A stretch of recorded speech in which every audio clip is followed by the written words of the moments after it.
sobat saya, selamat datang di rumah saya, Rumah Santo Yakobus. By the way, hari ini kita akan mengenalkan segmen baru di rumah saya, yaitu Sobat Bertanya, Romo Menjawab, STMJ.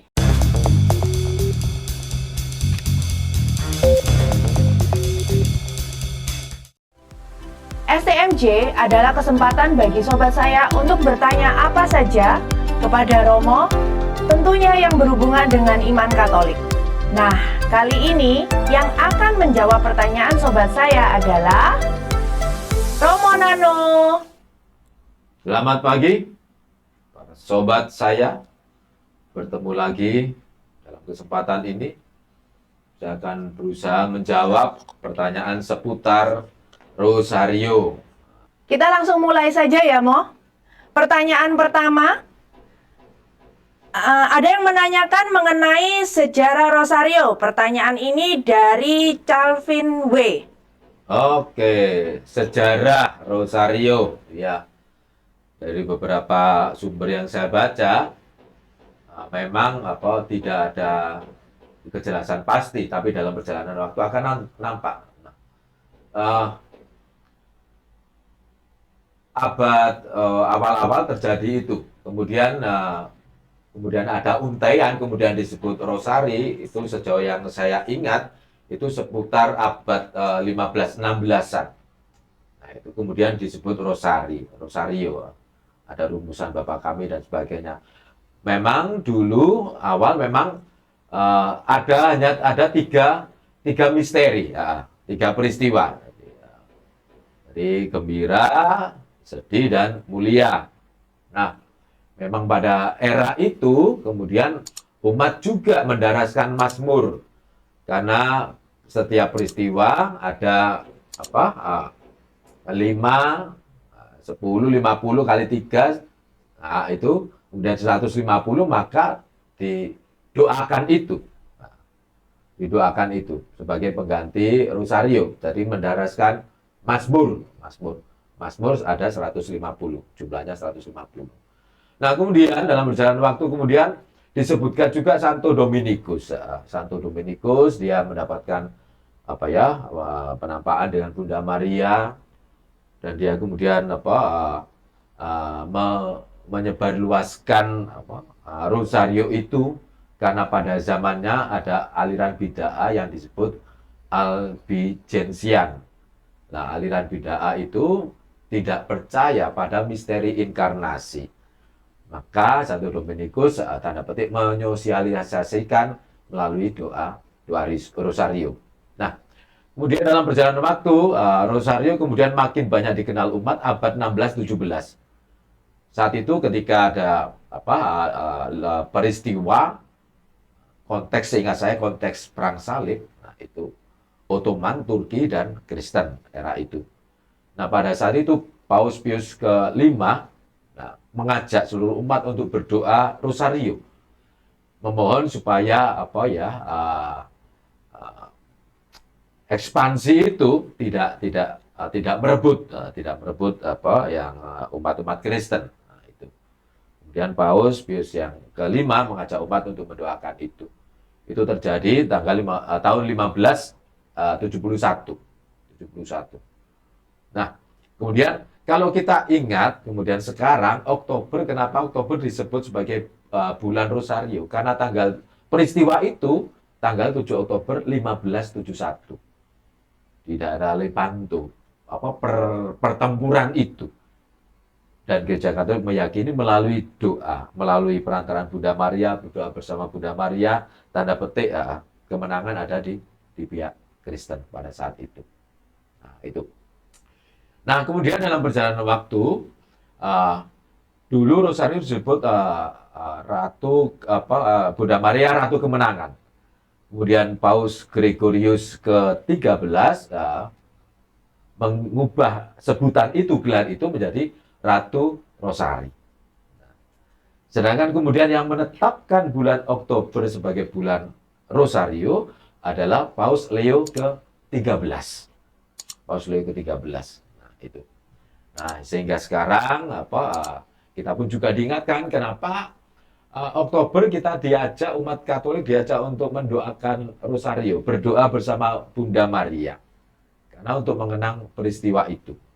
Dan lagi-lagi Paus Leo ke-13 menetapkan Oktober adalah bulan Rosario bagi umat Katolik.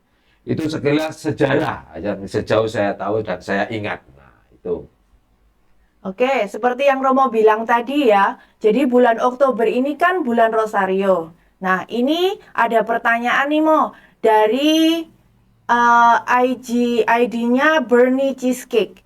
Selama bulan Rosario, jam doanya berbeda-beda, apakah boleh? Oke, tentang jam untuk mendoakan Rosario. Nah, baik para sobat, bahwa doa pun juga memerlukan kalau istilahnya itu kedisiplinan. Nah, itu. Jadi sehingga doa itu pun juga membentuk kita. Nah, tidak hanya kita punya intensi, tetapi doa itu pun juga membentuk kita. Nah, kedisiplinan artinya apa?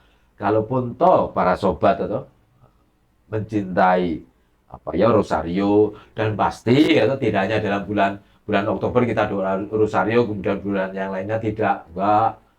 Jadi doa Rosario amat sangat baik didoakan setiap hari. Nah, jadi waktunya sebisa mungkin tanda petik disiplin lah. Kalau pagi setelah bangun tidur silakan, atau menjelang istirahat malam silakan para sobat untuk mendoakan itu. Dan yang penting adalah mendoakan dengan iman. Itu yang paling mendasar. Tidak boleh hilang. Aku berdoa karena aku mengimani Tuhan Yesus yang juga bersama dengan bundanya. Itu disiplin. Nah, disiplin. Jadi maka dengan disiplin itu kita pun juga berjuang. Aku mau menunjukkan cintaku kepada Bunda Maria dengan jam yang sama. Nah, tentang waktu, bukankah kalau kita melihat atau sekarang ada peristiwa gembira, sedih, mulia dan terang. Nah, itu kan ada peristiwa gembira itu hari Senin, sedih Selasa, mulia Rabu, yang Kamis itu terang, nah, Jumat sedih, kemudian Sabtu itu gembira atau apa, saya lupa itu yang Sabtu itu. Nah, itu seperti itu. Jadi amat sangat baik kalau memang ada disiplin waktu.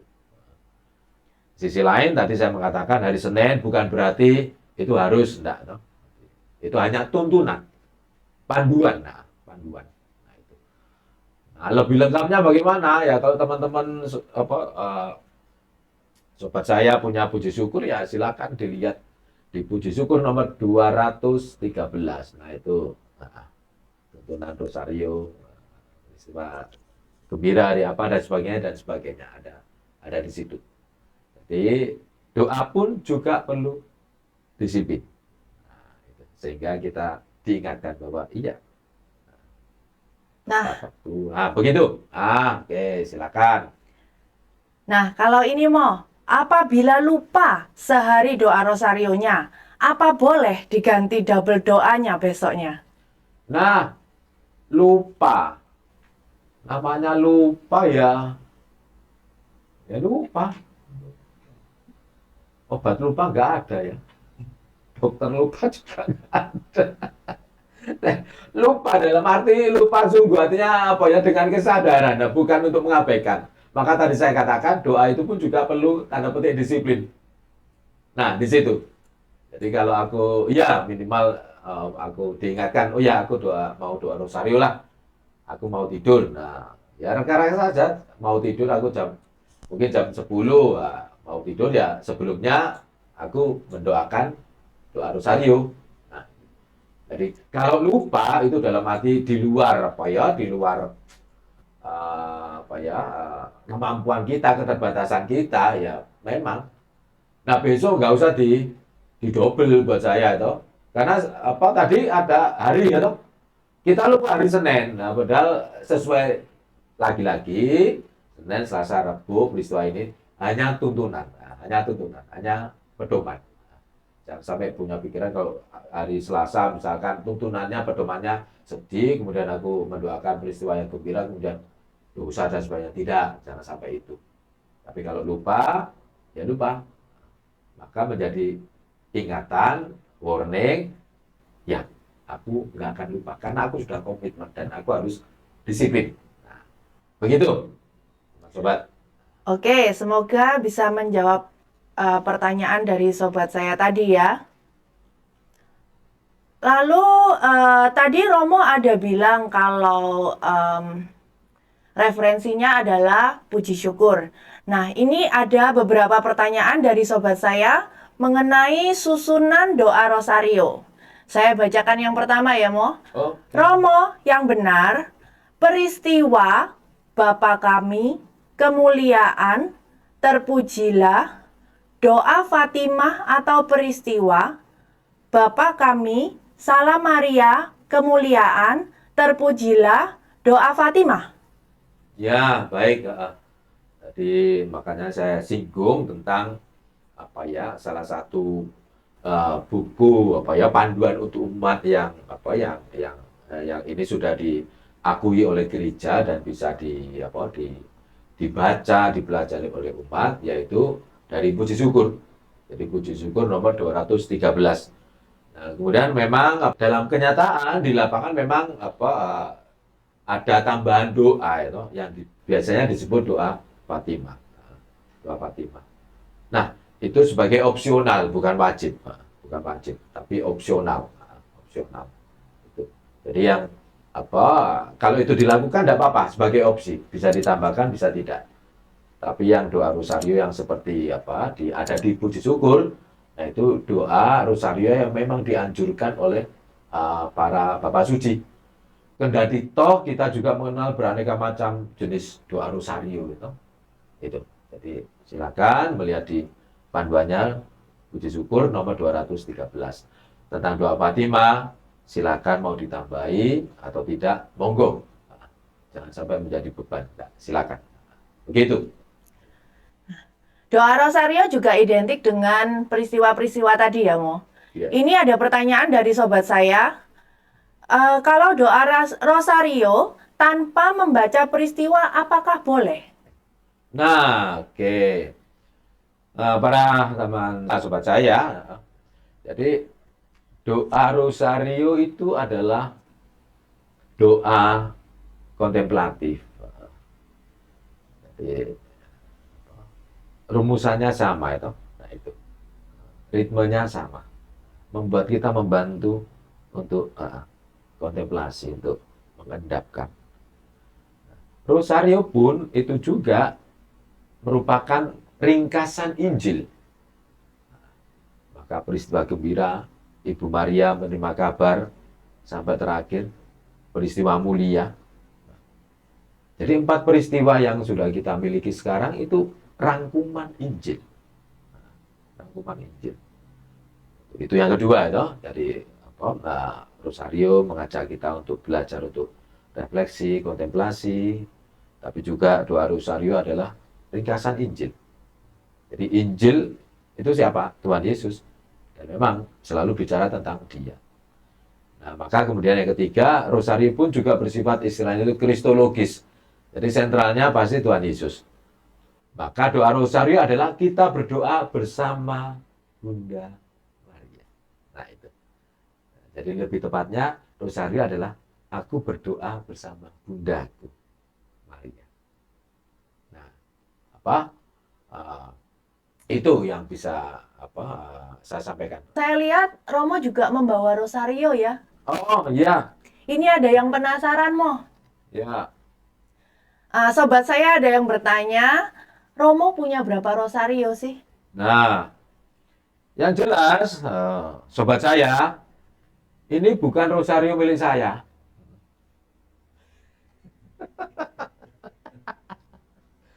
Saya bukan juga vendor ya.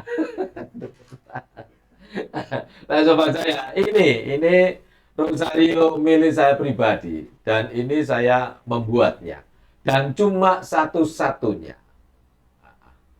Jadi saya membuatnya ketika berada di Seminari Menengah Garum, waktu kelas 4, kelas akhir pada waktu itu. Ini, nah, jadi banyak umat dari ziarah itu, Romo ini, oh Rosario, ya saya terima saja itu, dan terima kasih. Tapi punya saya cuma satu, hanya ini aja. Sejak dulu sampai sekarang, nah, ini yang saya. Jadi satu itu. Jadi teman-teman tidak usah bingung, Romonya kok modelnya kok. Ya memang waktu itu memang pinginnya yang ngirit saja itu. Nah ini nanti terlalu panjang gitu. Dan yang penting apa sobat saya bukan soal apa ya, apa namanya ini ya, macamnya atau bentuknya tidak, tapi bagaimana entah kita memakai ini atau ini, tapi kita berdoa bersama Bunda Maria dengan penuh juga iman. Nah, itu. Oke. Lalu Romo, kalau misalnya rosario ini rusak, apa yang harus dilakukan? Ya, oke. Rusak mungkin saya menangkap merotol ya. Nah, itu. Karena kadang ada apa ya, yang penguntainya itu penghubungnya kadang juga apa tidak kuat dan sebagainya, kemudian merotol. Nah, kalau bisa diperbaiki tidak apa-apa, kalau tidak ya bisa apa di namanya itu ada sakrarium. Sakrarium adalah tempat apa, untuk tanda petik atau tanda petik apa ya, membuang lah tadi tanda petik, saya katakan tanda petik atau tapi dalam arti memperlakukan, karena benda ini barang-barangnya sudah diberkati, maka ditempati sakrarium. Sakrarium jadi tempat untuk benda-benda salib misalkan juga itu. Kalau salibnya apa ya patah dan sebagainya, memang itu harus dikecilkan dulu supaya nanti bisa dimasukkan ke sakrarium. Nah, paroki kita lagi sedang merencanakan untuk membuat sakrarium. Begitu. Nah, Mo, pertanyaan selanjutnya ini dari Instagram ID Patricia Giasinti. Kalau doa rosario tidak boleh ada ujub atau permohonan ya? Nah, tentang apa ujub, permohonan atau intensi. Nah, teman sobat, rosario adalah yang biasa kita katakan adalah devosional. Jadi devosional itu bisa dilakukan pribadi dan juga bersama. Nah, tentu berkaitan dengan apa hal itu, karena memang intensi bisa dilakukan pribadi, karena rosario adalah devosional, pribadi bisa bersama. Nah, tidak soal, tidak jadi apa ya masalah, enggak, dan enggak perlu dipermasalahkan, enggak. Karena kita berdoa pun juga kita pasti kita punya sesuatu lah, sesuatu. Nah itu. Jadi silakan. Nah kemudian kalau rosario, konteks ke rosario, kemudian Romo di mana Kak meletakkan intensiku, atau kalau bersama di lingkungan di mana posisinya letaknya, itu. Jadi ini apa amat sangat apa ya variatif. Ada dalam arti ayo kita rosario. Nah, rosario dulu peristiwa ini. Oke.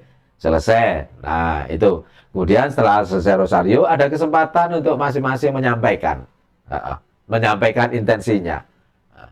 Jadi pasti intensi tidak bertele-tele ya toh. Tadi apa mohon supaya ini. Nah, itu. Jadi salah satunya itu rosario selesai, kemudian ada mendoakan intensi. Nah, itu. Kemudian bisa ditutup dengan apa lagu, kemudian Bapa Kami dan tanda salib kalau yang memimpin apa ya umat gitu. Atau bisa alternatif yang lain apa peristiwa, misalkan peristiwa gembira. Hari ini bisa sedih. Oke. Peristiwa sedih pertama, Yesus dijatuhi hukuman mati. Nah, itu. Ada yang menyelipkan apa ungkapan-ungkapan, bacaan-bacaan seperti ini, beberapa panduan ada. Dibacakan dulu kutipannya, Yesus dihukum mati. Nah, itu. Kemudian ada juga doanya. Ataupun juga ketika ada misalkan kutipan kitab suci, Yesus dijatuhi hukuman mati. Ungkapan kitab suci muncul. Nah, bisa juga dimungkinkan hening sejenak untuk menyampaikan. Nah, silakan. Peristiwa sedih pertama ini, itu. Itu. Secara pribadi oke. Secara bersama juga enggak apa-apa itu. Nah, itu. Kalau dimaksudkan secara pribadi oke saja, enggak apa-apa. Enggak apa-apa itu. Itu. Jadi Setiap peristiwa sedih kedua, pertama ini, peristiwa sedih kedua itu Yesus didera, kutipan kitab suci, kita hening, mungkin kita menyampaikan intensi pribadi. Sampai ketiga, empat, kelima. Nah, itu cara yang lain, atau bentuk yang lain. Atau mungkin sebelum kita mulai, konteksnya, Bapak Ibu kalau di lingkungan, hari ini kita akan mendoakan doa rosario. Nah, mari kita awali dengan situasi tenang, hening. Mari Bapak Ibu, teman-teman untuk mendoakan intensi masing-masing. Nah, berapa menit, oke. Nah, kemudian dilanjutkan dengan doa rosario. Jadi amat sangat fleksibel tentang itu.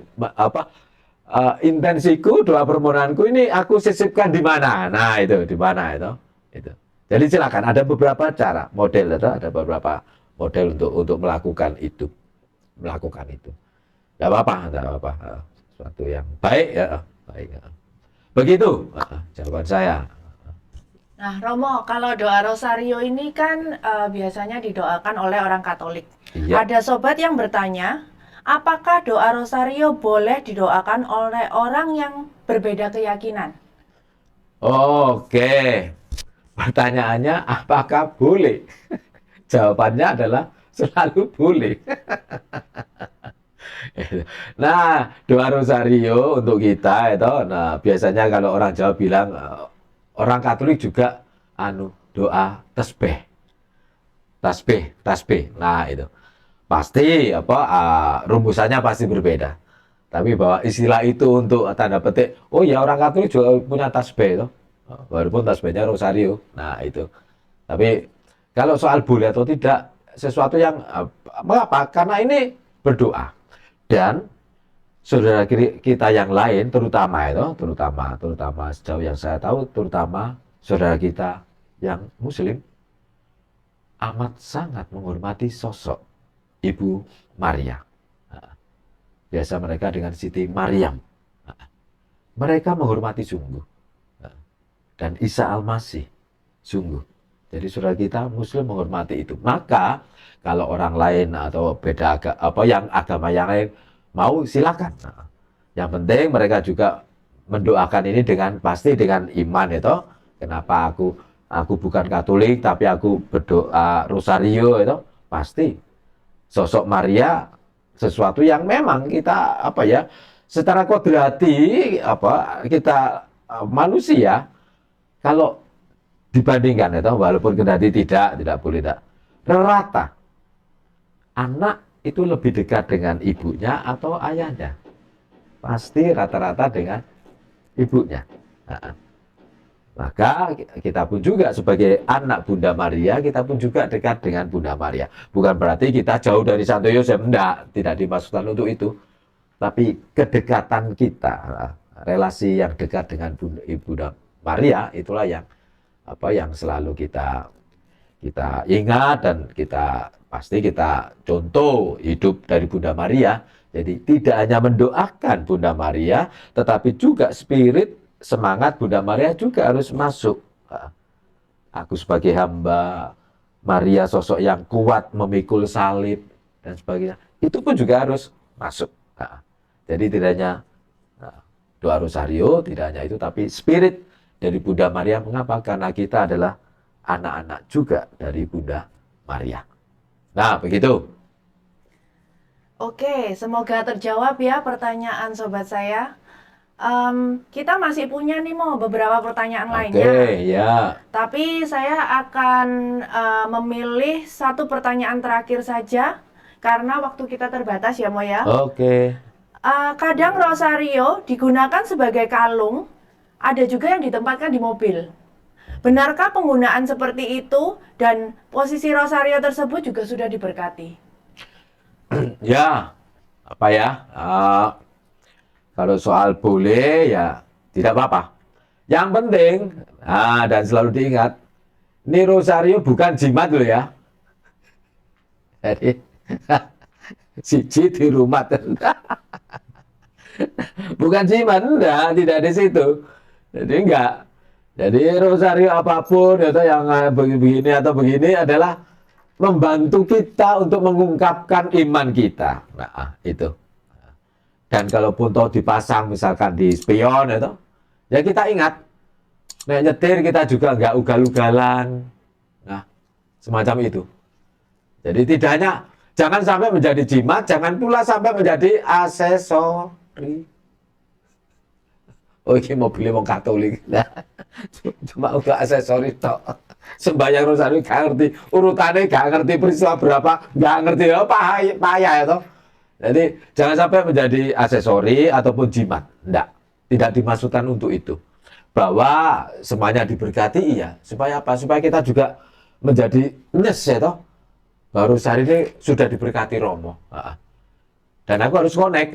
Jadi ini bukan rosarionya orang lain, rosario Romo, tidak. Tapi ini rosarioku dan bagaimana aku menghidupi rosario itu. Kendati aku pajang atau di spion mobil dan sebagainya, itu pasti mengingatkan kita akan Bunda Maria juga. Itu. Saya rasa itu jawaban saya. Jadi bukan aksesori dan jangan jadikan jimat. Enggak. Itu. Begitu. Oke, terima kasih Romo atas waktunya menjawab Iya. pertanyaan-pertanyaan dari sobat saya. Iya. Mungkin ada kesan dan pesan atau yang ingin Romo sampaikan kepada sobat saya? Ya, terima kasih. Perjumpaan kita harus dibatasi oleh waktu. Jadi waktu membatasi kita. Saya yakin pasti banyak sobat saya yang masih punya banyak pertanyaan. Bisa jadi jawaban saya tadi belum ada yang bisa memuaskan sepenuhnya. Tapi itulah, dan saya mau katakan bahwa kita pun juga umat juga harus perlu belajar. Belajar apa? Tentang pengetahuan. Pengetahuan apa? Iman. Konkretnya apa? Tentang rosario. Dan juga tentu saja tidak hanya mempelajari tanda petik tadi atau sejarah dan sebagainya, tapi bagaimana kemudian rosario itu menjadi bagian hidupku. Bahwa aku umat Katolik juga dipanggil untuk makin mencintai rosario. Dan tentu saja rosario tidak hanya didoakan pada bulan Oktober atau juga bulan Mei, tapi tidak hanya itu, tapi setiap hari. Setiap hari silakan sobat saya untuk melakukan doa rosario. Karena memang banyak pengalaman membuktikan rosario memang kalau kita doakan dengan penuh iman, Bunda, Ibu tidak akan meninggalkan kita anak-anak. Maka mari kita mencintai ibu kita, yaitu Bunda Maria. Sekian, terima kasih.